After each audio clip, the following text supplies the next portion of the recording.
ట్రంప్కి 4 టాస్క్లు ఇచ్చారు.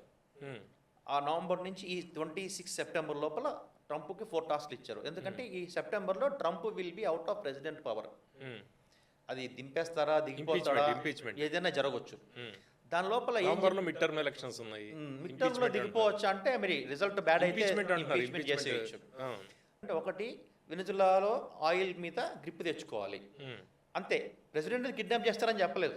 అఫ్కోర్స్ వాళ్ళు వీళ్ళు కిడ్నాప్ చేసి చంపేయచ్చు, వాట్ ఎవర్. టాస్క్ కంప్లీట్ అయిపోయింది. రెండోది, ఇరాన్ని కంట్రోల్ తెచ్చుకోవాలి. సేమ్ చంపేస్తారా లేదని చంపేశారు. ఎక్కడైతే ఎత్తుకెళ్ళి కిడ్నాప్ కొడుకు వచ్చాడు, 1 డేలో కొడుకు వచ్చాడు. ఇరాన్ని కంట్రోల్ తెచ్చుకోవాలి. మూడోది, గ్రీన్లాండ్ అక్వైర్ చేయాలి. గ్రీన్లాండ్ అక్వైర్ చేయాలన్న కోరికతోనే నాటోతో పంగా పెట్టుకున్నాడు ట్రంప్.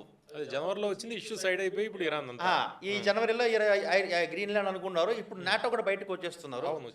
నెక్స్ట్ మంత్ లో మీటింగ్ ఉంటుందంట. బయటకు వచ్చేస్తే గ్రీన్లాండ్ మీద విరుచుకుపడతాడు. నాలుగోది, క్యూబా. ఇది ఓపెన్ గానే మొన్నే చెప్పాడు ట్రంప్ 4 days బ్యాక్. నెక్స్ట్ క్యూబాకు వస్తాం, క్యూబా ప్రెసిడెంట్ బయటకెళ్ళిపోతానని చెప్పి. ఎందుకంటే అక్కడ ఆయిల్ వెల్స్ ని కంట్రోల్ చేయాలని చెప్పి. సో ఈ 4 టాస్కుల్లో ఫస్ట్ టాస్క్ కంప్లీట్ అయిపోయింది. సెకండ్ టాస్క్లో ఇలా ఎదురు దెబ్బ తగిలింది ఇరాన్ నుంచి అన్ఎక్స్పెక్టెడ్గా. ఇంకా గ్రీన్లాండ్, క్యూబా ఈయన ఎంతవరకు సెప్టెంబర్ లోపల కంప్లీట్ చేస్తుందో మనం చూడాలి. నెక్స్ట్ అవి టాస్కులు ట్రంప్ వర్క్ అన్నమాట.